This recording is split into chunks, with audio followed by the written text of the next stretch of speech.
E aí acho que voltamos agora, né? Estamos online já? Pronto. Reiniciando aqui o nosso papo com vocês. Parece que tivemos aí um probleminha, né? Mas agora eu acho que já está ok. Se não tiver ok, me avisa aqui, manda um zap aí para mim, que eu vou deixar aqui aberto, tá? E aí eu vejo direitinho, estou vendo as mensagens de vocês aqui, tá bom? Se por acaso tiver alguma dúvida, manda aqui também. A gente está com essa nossa transmissão aí online, né? O projeto aqui do Sejais gratuito para todo mundo, tá bom? Então qualquer coisa, né? Pronto, já estão me avisando aqui que a transmissão voltou, tudo ok, massa, né? Não está sendo transmitido no YouTube não, está sendo transmitido no site do Sejais, mas é um projeto que está sendo liberado aí, gratuito para todo mundo, tá? Nessa nossa quarentena.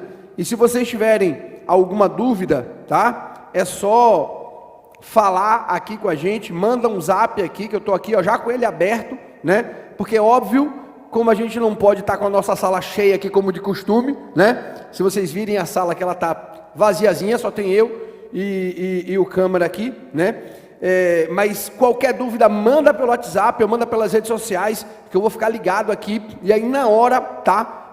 A gente vai batendo papo e ajustando aí qualquer dúvida de vocês aí no Brasil inteiro, né? Milhares de pessoas aí nos acompanhando nessas nossas transmissões ao vivo. A contribuição que a gente pode dar para vocês, a contribuição que a gente pode dar nessa quarentena é manter as nossas aulas aqui sendo transmitidas online, para que vocês também possam ficar dentro de casa, né, escondidinhos aí, como todo mundo tem que ficar, efetivamente, e é a nossa parte. Então, ó, a gente falava do estado de necessidade, né, e ao tratar do estado de necessidade, como excludente de ilicitude, a gente viu que o agente deve saber que está agindo para salvar determinado bem jurídico. Não basta que ele salve sem querer, ele tem que ter a intenção de salvar, ele tem que saber que está agindo para proteger determinado bem jurídico. Então, imagina, e aí eu dei esse exemplo para vocês, imagina que o agente, ele subtrai um remédio para uma doença muito rara, né? Só que ele não subtraiu para usar o remédio, ele subtraiu para vender. Quando ele subtraiu, ele tinha a intenção de vender o remédio. Dias depois, ele descobre que o filho dele é diagnosticado com aquela doença e, portanto, ele usa um remédio para salvar o filho. E aí, nesse caso, ele não agiu em estado de necessidade, porque o código é expresso em afirmar que o agente deve agir para salvar determinado bem jurídico. Não foi o caso dele, portanto, não aplico para ele o estado de necessidade, tá bom? Essa primeira hipótese que a gente viu aqui, que está prevista lá no artigo 24 do Código Penal. Além disso, observa, o agente deve agir para salvar de um perigo atual. O agente deve agir para salvar de um perigo atual. Aqui existem algumas compreensões equivocadas, até mesmo no âmbito da doutrina, que afirmam que o legislador se equivocou aqui ao usar a expressão perigo atual e que eu devo compreender como perigo atual e perigo iminente. Essa não é a melhor compreensão acerca desse ponto aqui, desse perigo atual previsto aqui no artigo 24 do Código Penal. Porque a ideia é que o agente deve agir, observa, o agente deve agir para salvar de um perigo atual, ponto. Só que esse perigo atual, ele vai englobar duas situações. O perigo atual, ele ocorre quando houver um dano atual ou quando houver um dano iminente. O perigo atual ocorre quando houver um dano atual ou um dano iminente. Pensem aí comigo que você está andando na rua e um cachorro vem correndo em sua direção para te morder. Nesse caso concreto, observa, quando o cachorro está vindo em sua direção para te morder, há um dano iminente. O dano é iminente. Se o dano é iminente, o perigo já é atual. Você já está em perigo. Por que você já está em perigo? Porque você está na iminência de sofrer um dano. Então não é necessário que você aguarde o cachorro te morder, para que o perigo seja atual, para que você possa atirar no cachorro. Não é assim. A ideia é, se há um dano iminente, se a circunstância concreta revela a iminência de um dano, já há um perigo. E se já há um perigo, você já pode agir em estado de necessidade, pois o perigo já é atual. Então, na hora que a gente vai imaginar essa ideia aqui do perigo atual, nós vamos englobar essas duas situações concretas, em que o dano já está ocorrendo, ou seja, o cachorro já está mordendo você, ou na hipótese em que o dano é iminente, ou seja, o cachorro está na iminência de te morder. Nesses dois casos, nessas duas hipóteses, o perigo já é atual. E se o perigo já é atual, eu já posso agir em estado de necessidade, ok? O artigo 24 também, ele traça aqui outros elementos para a gente pensar na existência do estado de necessidade. E uma das coisas que ele revela como requisito para a identificação desse estado de necessidade é que o agente não provocou o perigo. O agente, olha só, quem é que tem direito ao estado de necessidade? Pela dicção do artigo 24, o agente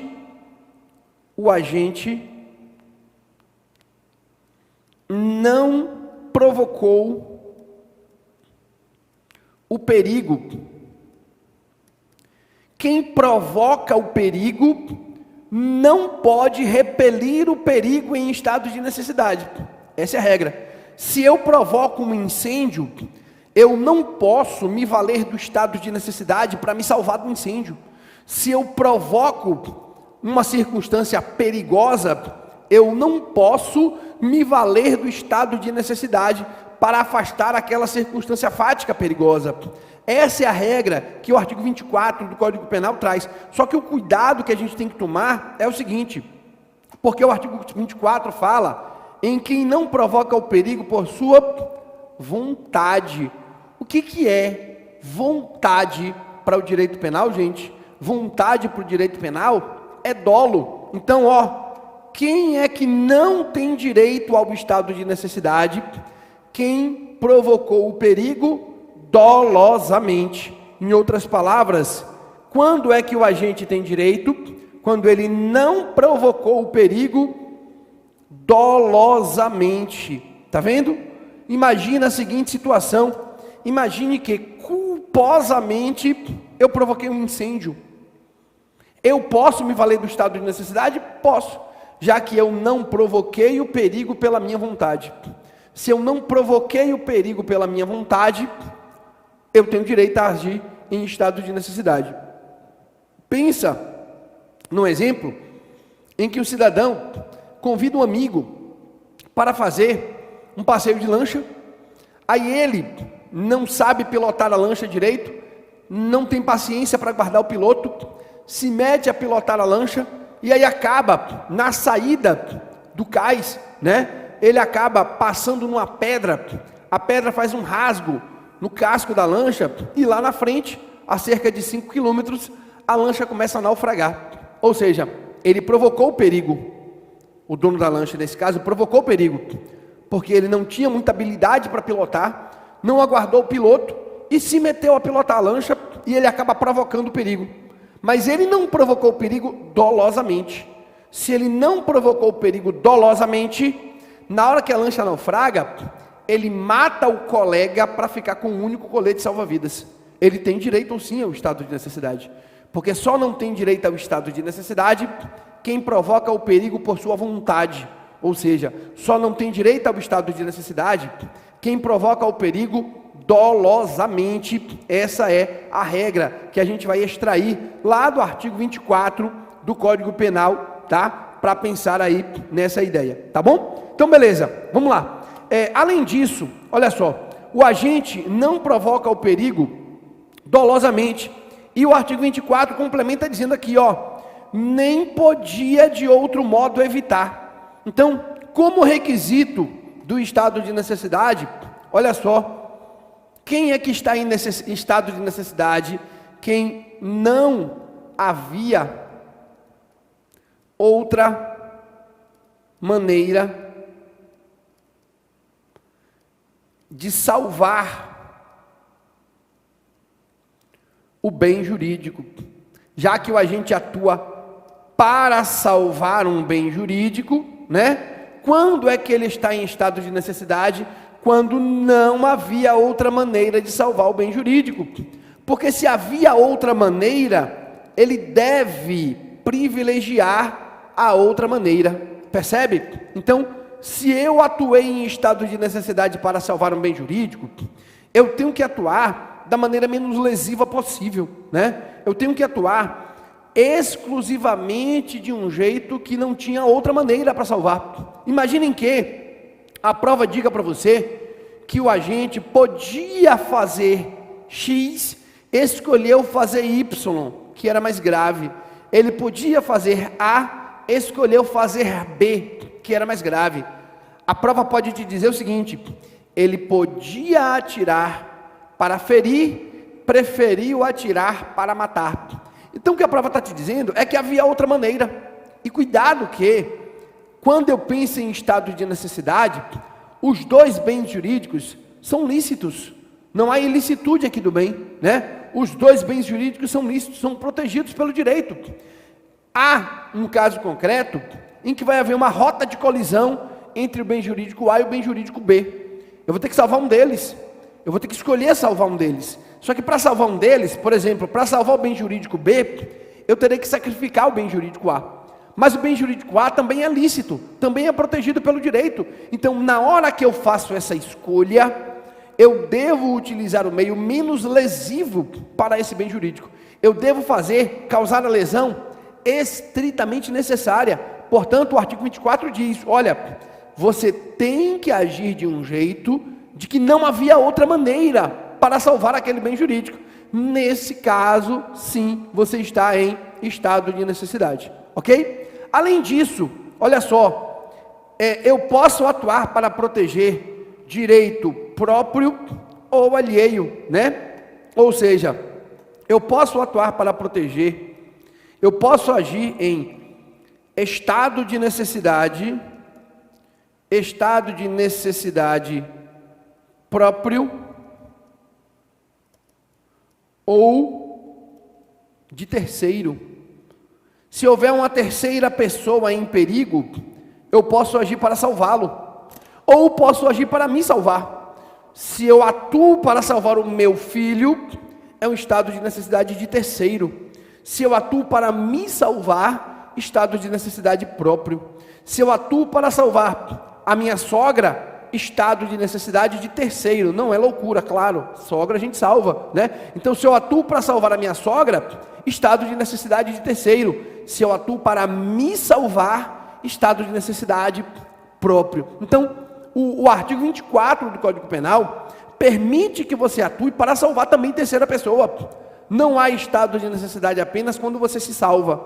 Se eu atuo para salvar uma pessoa que eu sequer conheça, por exemplo, né, eu estou sim agindo em estado de necessidade, como determina aqui o artigo 24 do Código Penal. E o artigo 24 do Código Penal traz também uma hipótese que está lá no parágrafo primeiro, né, do Código Penal, do artigo 24 do Código Penal, tá? Que é o seguinte, olha só, quem tem dever legal de enfrentar o perigo,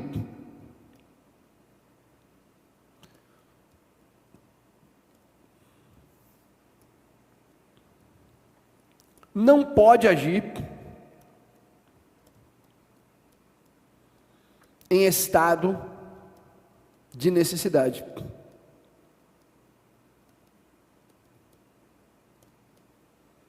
Não tem direito ao estado de necessidade. Por quê? Porque era dever dele enfrentar o perigo. Imaginem que um bombeiro, diante de um incêndio, joga você nas chamas para se salvar. Esse bombeiro pode dizer que agiu em estado de necessidade? Não, porque era dele o dever legal de enfrentar o perigo. Ele está lá no artigo 13, parágrafo 2º, né? A linha A do Código Penal. ele é garantidor. O garantidor, ó, lembra disso? O garantidor, tá bom? Aquele que é garantidor,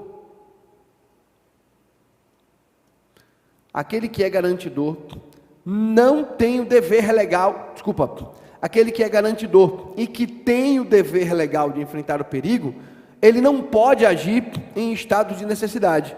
Eu não posso reconhecer para ele o estado de necessidade. Nesse caso, mesmo que ele atue, eu não vou reconhecer para ele o estado de necessidade, porque era dever dele enfrentar aquela situação de perigo. Policial, funcionário da Defesa Civil, né? Salva-vida de praia, esses caras não têm direito ao estado de necessidade, pois é deles o dever de enfrentar a situação de perigo, ok? E aí o parágrafo 1º do artigo 24 impede.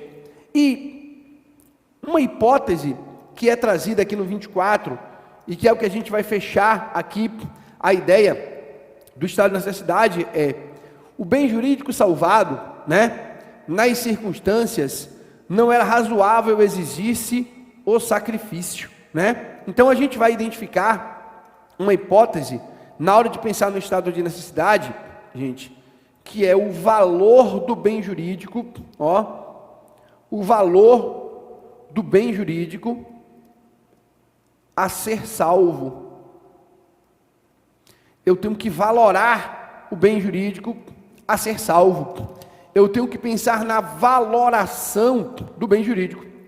Aquele bem jurídico que foi sacrificado e aquele bem jurídico que foi salvo, qual era o valor deles para o direito? Eu tenho que fazer essa valoração. E aí eu poderia pensar o seguinte: vale a pena sacrificar patrimônio para salvar vida? É uma valoração. Vale a pena sacrificar vida para salvar patrimônio? É outra valoração, né? Vale a pena sacrificar patrimônio para salvar patrimônio? Olha a valoração sendo usada aí no âmbito da análise, né? Então, na hora que a gente vai pensar no estado de necessidade, nós vamos sim valorar o bem jurídico que foi sacrificado e vamos também valorar o bem jurídico que foi salvo. Agora, cuidado, porque a valoração, olha só, a valoração a ser feita é uma valoração jurídica. Se é uma valoração jurídica, pouco me importa se a vida daquele desinfeliz, em meu sentir, ou até mesmo no sentido de toda a sociedade, valia menos, né? Imaginem que, por exemplo, alguém sacrifica o professor Caio para me salvar. Óbvio, né? Que eu valho muito mais do que Caio, né? Caio é aliás, Caio anda com aquele povo lá, né? Com Tício e com Mévio, então vocês tomem cuidado com ele, né? Porque já de longas datas aí que se fala sobre as condutas ilícitas praticadas por esse trio, né? Esse trio aí é perigoso. Se eles juntos certamente estão lá no artigo 288 do Código Penal, né? Então, imagina que alguém sacrifica Caio para salvar Leandro Gesteira. Claro que Leandro Gesteira vale muito mais, mas cuidado, não é dessa valoração que eu estou falando aqui. A valoração é jurídica, portanto, vida a vida tem o mesmo valor, percebeu? Então, se alguém sacrifica um quanto mais criminoso, um perigoso criminoso, para salvar um padre, né? Tem como eu valorar distintamente essas duas vidas? Não, as duas vidas são iguais. A valoração é jurídica e não efetivamente qualitativa. Por exemplo, se alguém sacrifica uma Ferrari para salvar um Fusca, a Ferrari valia mais do que o Fusca? Não, não vale mais do que o Fusca, porque ambos são patrimônio. A valoração não é qualitativa, não é quantitativa, a valoração é uma valoração jurídica. Então, se eu sacrifico patrimônio para salvar patrimônio, qualquer que seja o valor desses dois patrimônios, a valoração jurídica é igual, porque os dois integram a mesma espécie de bem jurídico tutelado pelo direito. Só que nesse contexto, observa, nesse contexto, nós podemos chegar, então, a três situações distintas. Então vamos lá, eu vou montar aqui um quadrozinho, que eu terei o bem jurídico A, o bem jurídico B, em três oportunidades. O bem jurídico A e o bem jurídico B, em três oportunidades. Nas três oportunidades, o bem jurídico sacrificado será o bem jurídico B. Os exemplos que eu vou dar, eu sempre vou sacrificar o bem jurídico B. E, na primeira hipótese, olha só, o bem jurídico A tem um valor jurídico maior do que B. Na segunda hipótese, a valoração é igual. Na terceira hipótese, quem vale mais é o bem jurídico B. O bem jurídico B vale mais do que o bem jurídico A. Vamos pensar aqui numa hipótese bem tranquila. Você está andando na rua e aí você vê um carro com os vidros trancados, todo trancado o carro. São 1h da tarde, né? E o sol está lá, 47 graus, ok? O carro trancado na porta de um banco. E aí você percebe que um bebê recém-nascido foi esquecido dentro do carro, no banco de trás. E que o bebê está quase sufocando. Aí o que você faz? Você destrói o vidro do carro, você arromba o vidro do carro. Portanto, o bem jurídico que você destruiu foi patrimônio, ó. Você destruiu o bem jurídico patrimônio, tá vendo? Mas você fez isso para salvar o bem jurídico vida, tá vendo? Olha o primeiro exemplo aí que eu citei. Eu tenho bem jurídico A, vida, bem jurídico B, patrimônio. O bem jurídico B foi sacrificado para salvar o bem jurídico vida. O bem jurídico vida vale mais do que o bem jurídico patrimônio. Portanto, preenche exatamente os requisitos dessa primeira listinha aqui da tabela que eu fiz, né? Nesse caso concreto, há ou não há estado de necessidade? Claro que há. O agente agiu em estado de necessidade, porque ele agiu sacrificando um bem jurídico que vale menos para salvar um bem jurídico que vale mais. Nesse caso concreto, era razoável exigir o sacrifício do bem jurídico patrimônio para salvar o bem jurídico vida? É razoável, sim. É razoável que eu sacrifique patrimônio para salvar o bem jurídico vida. Portanto, o agente agiu em estado de necessidade. Ok? Pronto. Beleza. Olha só. No segundo caso, que eu vou dar aqui para vocês, eu vou colocar dois bens jurídicos de igual valor. Aqui vai ser vida, que vai ser sacrificado. Aqui também vai ser vida, que vai ser sacrificado. Então a gente vai atuar aqui para salvar o bem jurídico vida. Lembra do exemplo da lancha? Em geral, esse é o exemplo citado pela doutrina, né? Normalmente, esses exemplos clássicos da doutrina são os exemplos que as provas do exame de ordem têm utilizado, têm trazido. Então vamos lá. A lancha vai com duas pessoas, né? Lá no meio do oceano, essa lancha começa a naufragar e só tem um colete salva-vida. Aí um mata o outro para ficar com esse colete salva-vidas e para sobreviver. Nesse caso concreto, nessa hipótese concreta, o que eu tenho? Eu sacrifiquei o bem jurídico vida para salvar bem jurídico vida. Tem ou não tem aqui estado de necessidade? Observa, qual é a sua resposta na prova? Tem. Mas assim, cuidado, porque aqui se faz uma ressalva. Disse o seguinte: tem em que pese o código ter adotado o estado de necessidade justificante, porque só há estado de necessidade se era razoável exigisse o sacrifício do bem jurídico, ok? Beleza. Já na terceira hipótese, olha só, eu vou mudar. A ideia é, o agente sacrificou o bem jurídico vida para salvar bem jurídico patrimônio. O agente sacrifica a vida para salvar patrimônio. O agente sacrifica o bem jurídico vida para proteger, por exemplo, um carro, né? Então, nesse caso, imagine aí, alguém vai em direção ao seu carro com uma chave de fenda na mão para causar uma lesão, né? Pensa que você está na porta de sua casa, sentado, seu carro está lá estacionado, a uns 20 ou 30 metros de você, e aí um guri, né?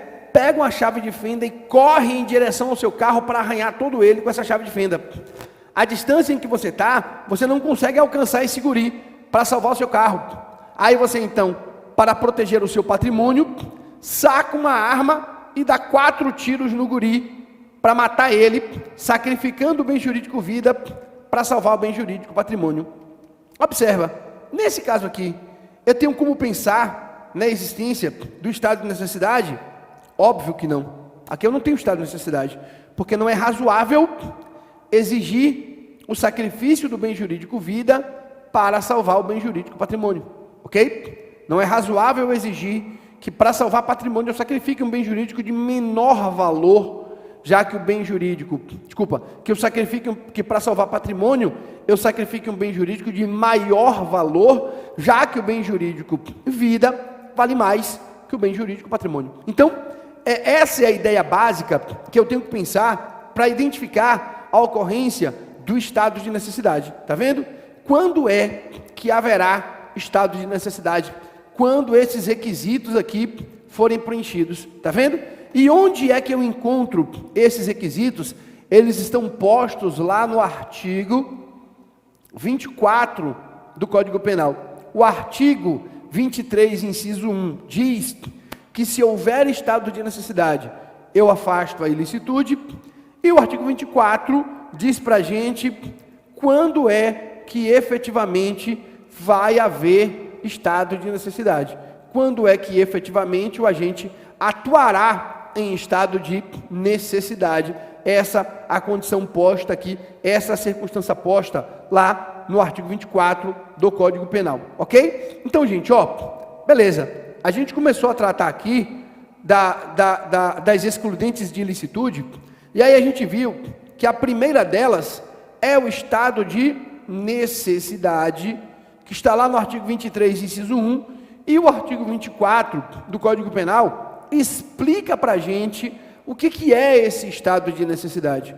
Quando é que o agente atua em estado de necessidade? Agora, a gente vai falar um pouquinho sobre a legítima defesa, né? O que é essa legítima defesa? Quando é que o agente atuará em legítima defesa? Bora começar a pensar nisso aqui?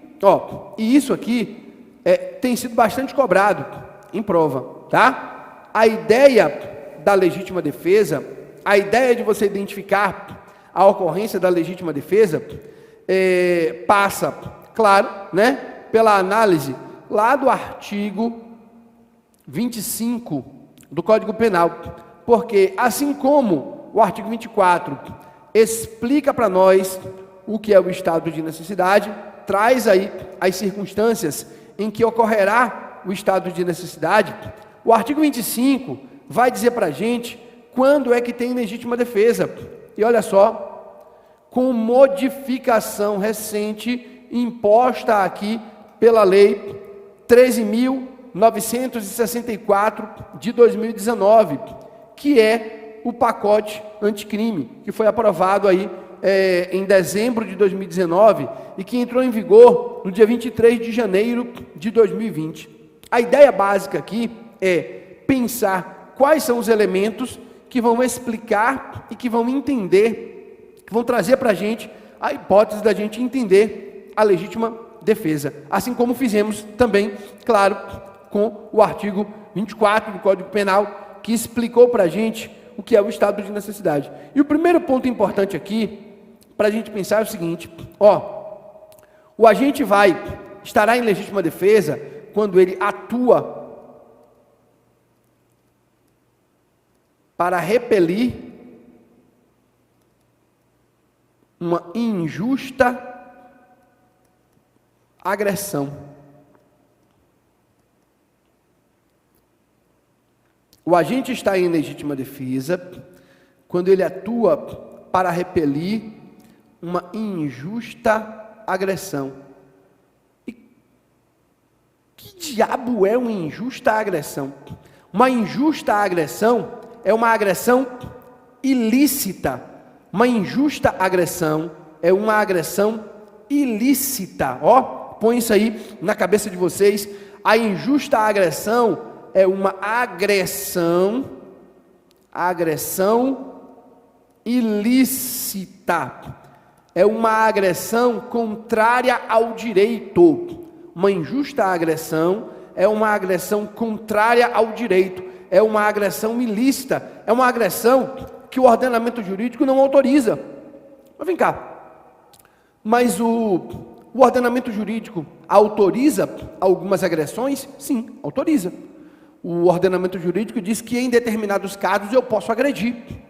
Se em determinados casos eu posso agredir, e eu estou praticando uma dessas agressões autorizadas pelo direito, a minha agressão não é ilícita. Se ela não é ilícita, ela não é injusta. Se ela não é injusta, não caberá contra ela legítima defesa, ok? E aqui, a ideia, para a gente pensar, está exatamente aqui na análise desse conceito aqui, ó, desse quadrozinho, que vai trazer para a gente aqui o conceito analítico de crime. Quando é que a agressão é ilícita? Quando ela preenche todos os requisitos para ser fato típico e preenche os requisitos para ser também antijurídica, ilícita. As provas exploram isso aqui para vocês. Olha o que as provas colocam. Vamos lá. João estava andando na rua, um cachorro veio mordê-lo, ele atirou e matou o cachorro. Houve legítima defesa, houve estado de necessidade. É o que a prova vai te perguntar, né? Aí das 4 assertivas, 2 tratarão da legítima defesa, outras 2 tratarão do estado de necessidade. Para você pensar qual delas aí você vai aplicar, né? Ou ainda, a prova pode mudar o exemplo. Pode dizer que você estava andando na rua e que o cachorro veio te morder, porque o dono mandou o cachorro te morder, porque o dono atiçou o cachorro a morder você. E aí, você atirou e matou o cachorro. E aí, nesse caso, a prova também vai te perguntar, tá? Se houve aí estado de necessidade ou legítima defesa. E a ideia básica é: a agressão que eu estou sofrendo é lícita ou ilícita? A agressão que eu estou sofrendo é justa ou injusta? Nesse caso, observa, em geral você percebe A e B. B está praticando uma agressão contra A.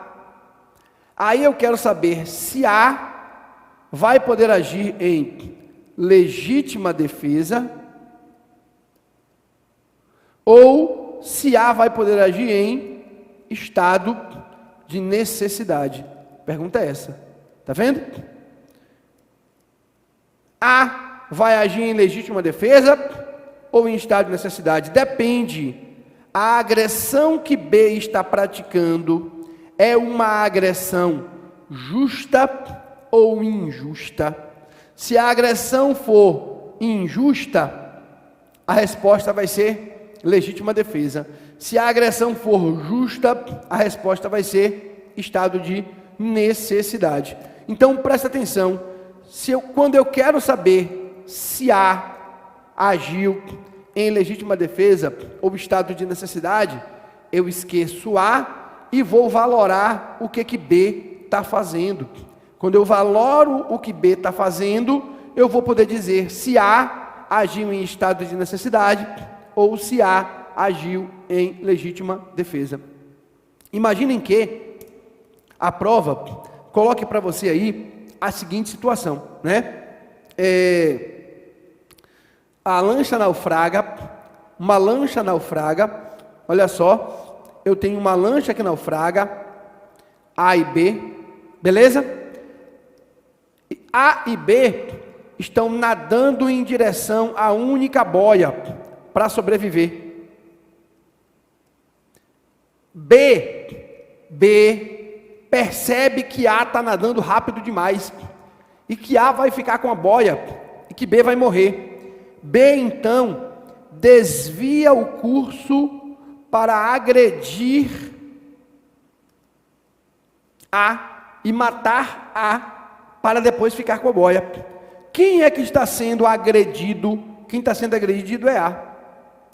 A vai poder atuar em legítima defesa ou estado de necessidade? O que você tem que fazer?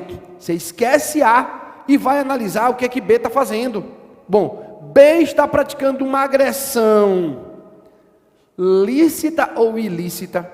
A agressão que B está praticando é lícita ou ilícita? É justa ou injusta?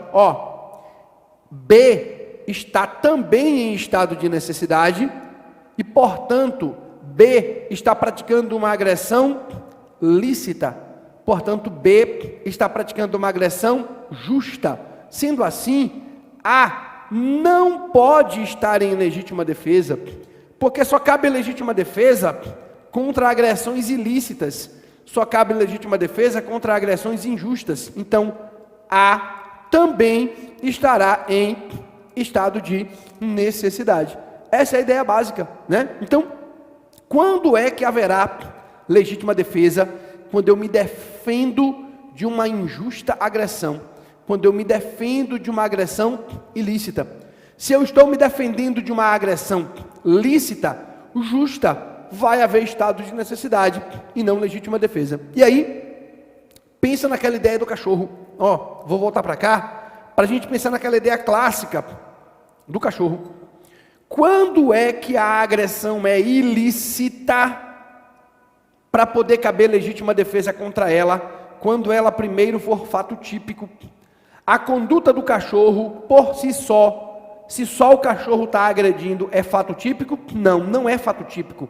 Se não é fato típico, a conduta do cachorro não é ilícita. Se não é ilícita, não cabe contra ela legítima defesa. Será estado de necessidade. Agora, se foi o dono do cachorro que mandou o cachorro morder, a conduta é humana. E se ela é humana, ela é fato típico. Sendo ela fato típico, ela é também ilícita. E aí caberá contra ela a legítima defesa. Então, na hora que a gente vai pensar aqui na aplicação desses institutos, no reconhecimento da legítima defesa do estado de necessidade, e as provas costumam trazer questões para tentar fazer você confundir, a primeira coisa que você vai fazer é a agressão que justifica a defesa que vai ser feita. É uma agressão lícita ou ilícita, justa ou injusta. Sendo ilícita, caberá contra ela a legítima defesa. Sendo lícita, só caberá contra ela estado de necessidade. E aí você resolve a ideia que você precisa pensar para identificar essa situação. Agora, claro que esse é só o primeiro ponto para eu identificar a ocorrência de uma legítima defesa, né? Para existir legítima defesa, o agente atua para repelir uma agressão ilícita, uma agressão injusta. E quais são os demais elementos? Bora tomar um café que a gente volta. Você aí de casa vai tomar um cafezinho, que está aí na quarentena, porque eu sei que você acordou, está meio sonolento, está meio jogado aí na cama, está meio jogado aí no sofá. Então bora tomar um cafezinho agora para a gente acordar. E a gente volta já para a gente tratar das demais hipóteses, dos demais requisitos necessários para justificar uma legítima defesa. Aguenta aí que a gente volta já. Eu vou botar aqui na tela do Sejais, né? Se aparecer a foto de Caio ou Rangel aí, por favor, vocês viram para o lado aí, para não tomarem muito susto. Beleza? E a gente volta já para continuar com a nossa análise aqui da legítima defesa. Aguenta aí, que diabo feio. A gente volta já. Tchau.